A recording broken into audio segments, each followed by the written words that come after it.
Assalamualaikum dan salam sejahtera kepada semua trader. So, untuk analisa kita pada minggu ini, kita akan fokus kepada tiga market utama iaitu Euro USD, USD CAD dan juga WTI ataupun crude oil. Sebab minggu ini agak padat kerana pasaran sedang menunggu beberapa event besar daripada Amerika Syarikat, termasuk keputusan Federal Reserve, data pertumbuhan ekonomi dan juga data inflasi PCE. Dalam masa yang sama, perkembangan di Timur Tengah masih belum benar-benar reda. Jadi walaupun market nampak lebih tenang pada awal minggu, keadaan masih lagi boleh berubah dengan cepat sekiranya keluar berita-berita yang terbaru. Jadi jom kita tengok satu persatu apa yang trader perlu beri perhatian pada minggu ini. Baik, kita mulakan dengan Euro USD. So kalau kita lihat pada awal minggu ini, Euro mendapat sedikit ruang untuk mengukuh selepas US dollar mula kehilangan momentum. Salah satu sebab ialah harga minyak jatuh agak ketara selepas Amerika Syarikat dan Iran menghentikan sementara serangan mereka dalam peperangan di Timur Tengah. Jadi kita perlu faham bila harga minyak turun, kebimbangan terhadap inflasi juga sedikit mereda. Ini menyebabkan pasaran mengurangkan sedikit jangkaan bahawa Federal Reserve perlu menaikkan kadar faedah dengan segera. Tetapi untuk Euro USD, keadaan masih belum begitu mudah sebab minggu ini fokus utama kita sudah tentu kepada keputusan Federal Reserve pada hari Rabu pagi. Sebab trader bukan hanya nak tahu sama ada kadar faedah akan berubah atau kekal, apa yang lebih penting ialah bagaimana Federal Reserve melihat kadar inflasi dan juga ekonomi Amerika Syarikat selepas kenaikan harga tenaga sejak beberapa minggu yang lalu. So kalau Federal Reserve masih menunjukkan kebimbangan terhadap inflasi, US dollar boleh kembali mendapat sokongan dan Euro USD mungkin akan menerima tekanan. Tetapi kalau mereka beri gambaran bahawa kenaikan kadar faedah belum diperlukan, tekanan terhadap dolar mungkin berkurang dan euro mungkin akan mendapat tempat. Sikit sebanyak akan beri kelegaan kepada mata wang euro lah. Selain itu, kita juga ada data GDP Amerika dan PCE, inflation pada hari Khamis. Dua data ini penting sebab ia akan menjawab dua persoalan utama iaitu adakah ekonomi Amerika masih cukup kuat? Yang kedua, adakah tekanan inflasi masih meningkat? Jadi untuk bahagian euro pula, ekonomi zon Eropah masih kelihatan agak perlahan. ECB yang baru sahaja mengekalkan kadar faedah kerana mereka masih cuba menilai sama ada kenaikan inflasi daripada harga tenaga akan berpanjangan ataupun bersifat sementara. Jadi untuk Euro USD minggu ini, jangan terlalu cepat membuat kesimpulan hanya berdasarkan pergerakan awal minggu. Pergerakan yang lebih besar mungkin berlaku selepas kenyataan Federal Reserve dan data ekonomi dikeluarkan. Jom kita lihat apa yang berlaku kepada carta Euro USD. Okey, di hadapan anda sekarang ini merupakan carta Euro USD. Kalau anda dapat lihat konsisten di time frame H4, pergerakan pergerakan bearish masih lagi dominan semenjak daripada bulan Januari sehingga sekarang bulan Julai 2026. Okay? So kita nampak pergerakan agresif yang terakhir pada bulan Jun 2026 turun mendadak di sekitar 1.13255 pada bulan Jun juga, 24 Jun. Kemudian kita dapat lihat Euro USD cuba untuk mendaki ataupun mendapat kekuatan naik ke atas. Okey. Tapi kita dapat lihat pergerakan sehingga kini yang terbaru pada 27 Julai lebih kepada pergerakan sideways. So secara overall saya lihat Euro USD akan terus tertekan dengan peningkatan kekuatan mata wang dolar itu sendiri dan kita menjangkakan bahawa kebarangkalian besar Euro USD mungkin tak akan dapat momentum kenaikan pada masa terdekat. So kita pergi kepada time frame yang lebih besar D1. Okey. So jangkaan saya kita akan cuba perhatikan pada zon support yang lebih bawah iaitu di sekitar 1.117 sehingga 1.110 untuk kita lihat apakah reaksi pasaran di kawasan yang kita tandakan di bawah.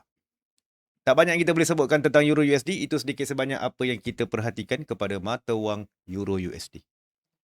Okay, next. Kita beralih kepada USD CAD. So, untuk kita memahami pair ni, kita kena lihat kepada dua perkara. Yang pertama, kekuatan US dollar itu sendiri. Yang kedua, pergerakan harga minyak. So, kenapa harga minyak penting kat sini? Sebab Kanada merupakan salah satu pengeluar dan pengeksport minyak utama dunia. Jadi, apabila harga minyak naik, Canadian dollar biasanya mendapat sokongan. Tapi apabila harga minyak jatuh dengan mendadak, Canadian dollar boleh jadi lebih lemah. So kalau kita lihat pada awal minggu ini, harga WTI turun selepas ketegangan antara Amerika Syarikat dan juga Iran mula mereda buat sementara waktu, dan keadaan ini boleh menghadkan kekuatan Canada Dollar dan memberi ruang kepada USD CAD untuk bergerak lebih aktif. Namun kita juga perlu ingat bahawa Bank of Canada baru saja mengekalkan kadar faedah pada 2.25%. Sebab Bank Pusat itu melihat ekonomi Kanada masih berkembang tetapi pada kadar yang agak perlahan, mereka juga menjagakan inflasi kekal berhampiran sasaran dalam tempoh akan datang. Jadi maksudnya buat masa ni, Bank of Canada nampaknya tak ambil keputusan tergesa-gesa untuk ubah kadar faedah. Dan pada hari Jumaat pula, Canada akan mengeluarkan data penting iaitu data GDP. Jom kita lihat apa yang berlaku kepada carta USD CAD. Okey, sekarang kita pergi kepada carta USD CAD. Okey, so kita dapat lihat movement, right? So daripada sini kita buat penandaan harga yang bermain di sekitar pada bulan Jun, 25 Jun sehingga lebih kurang awal bulan Julai 2026. So apa kita dapati kat sini, UCAD berjaya memecahkan, akhirnya berjaya memecahkan support area yang terdekat. Mungkin kalau kita lihat seperti kita sebutkan dalam analisa kita tadi, UCAD terdedah kepada faktor internal itu sendiri dan juga UCAD terdedah dengan isu fundamental yang menyebabkan turun naik harga minyak dunia yang sedang berlaku di dalam pasaran. So anda boleh lihat kat sini ada satu breakout sedang berlaku dan penurunan telah berlaku, akhirnya rejection turun sehingga paras support terdekat iaitu 1.400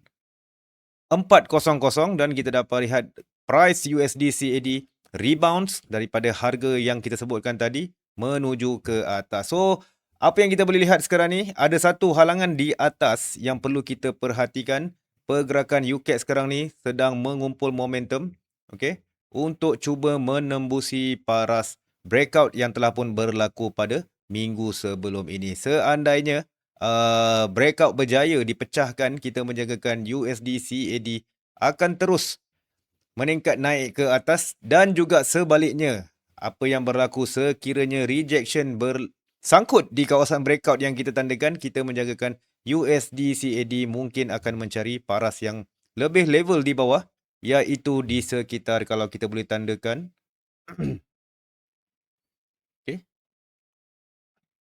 mungkin kita boleh tandakan di sekitar kawasan sini. So kita perhatikan dulu daripada sudut technical analysis. Mungkin ini akan menjadikan resisten yang kedua percubaan USD CAD sama ada akan teruskan momentum bullish ataupun bearish pada minggu ini. Apa-apa pun, perhatikan di paras 1.415. Bagi saya inilah key level yang terdekat untuk kita lihat reaksi pasaran. Apa-apa pun, jangan terlepas isu-isu fundamental sebab isu peperangan ataupun ketegangan di Timur Tengah antara Amerika Syarikat dan juga Iran akan memberi impak yang sangat besar kepada mata wang USD CAD. Okey, nah ulas sekali kita masuk kepada market yang mungkin paling sensitif minggu ini, iaitu WTI ataupun crude oil.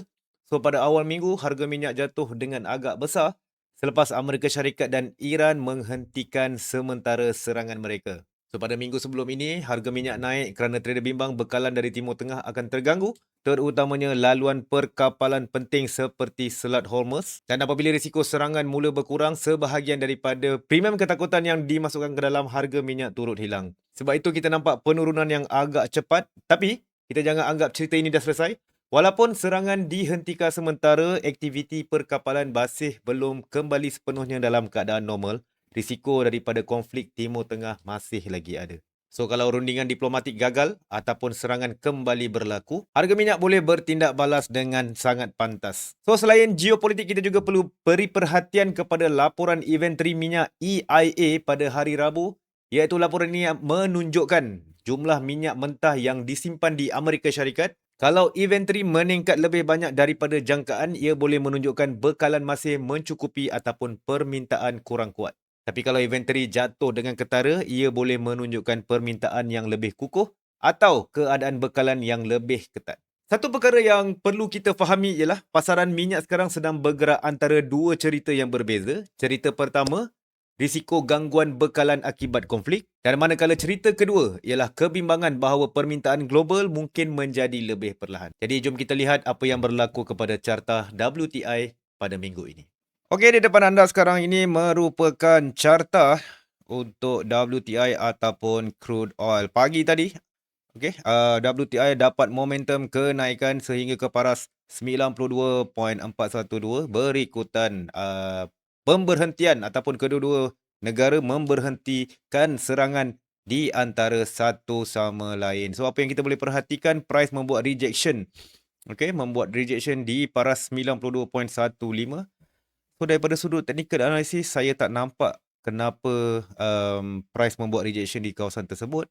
Ada kawasan yang mungkin kita rasa dominan, tapi kalau tanya pendapat saya, di kawasan atas ini lebih signifikan rejection boleh berlaku. So, kita lihat daripada sini 92.220 dan akhirnya rejection terkini turun ke paras 83.741 setakat analisa yang kita buat sekarang ni. Saya menjangkakan bahawa WTI akan cuba untuk mencari paras atas semula, manakala penurunan sekarang ni lebih kepada bersifat retracement, dengan sentimen geopolitik yang kita tahu tadi sedang mereda seketika. Urusan diplomasi, negotiation sedang pun berlaku dan kita menjangkakan ketegangan akan sedikit mereda dalam 2-3 hari ini, melainkan ada impact news yang terbaru keluar dalam masa terdekat. So, perlu perhatikan di zon kawasan 94.72. Ini antara key level yang pertama yang kita perlu perhatikan 2 ke 3 hari ini. Sekiranya price berjaya memecahkan kawasan resisten yang kita tandakan, saya menjagakan WTI kebarangkalian besar akan cuba bermain di paras yang lebih tinggi, iaitu mungkin di sekitar 105.841. Kalau kita tengok daripada view lebih jauh, sebenarnya pergerakan WTI sekarang ni lebih signifikan kepada kenaikan harga minyak selepas membuat penurunan. Kita baca balik sejarah kat sini. Price mencapai harga kemuncak pada 9 Mac 2026, akhirnya turun ke paras 75.964 dan buat kenaikan penurunan dan akhirnya membuat penurunan peringkat terendah di bawah ini di sekitar 67.303. Dan kita lihat semenjak daripada itu momentum kenaikan ke atas konsisten naik sehingga kini. So, seperti yang saya jangkakan, penurunan yang sedang berlaku ke paras 83.85 ini lebih kepada bersifat retracement dan saya menjangkakan WTI akan membuat kenaikan dalam tempoh 2 ke 3 hari ini dalam tempoh bertenang seperti yang kita ceritakan pada analisa kita tadi. Baik, kesimpulannya kalau saya nak ringkaskan analisa kita pada minggu ini, Euro USD akan banyak bergantung kepada keputusan Federal Reserve, GDP Amerika dan juga inflasi PCE. USD CAD pula akan dipengaruhi oleh kekuatan US dollar, data GDP Kanada dan juga perubahan harga minyak. Manakala WTI masih berada dalam keadaan yang agak sensitif terhadap perkembangan geopolitik dan laporan inventory minyak Amerika semasa.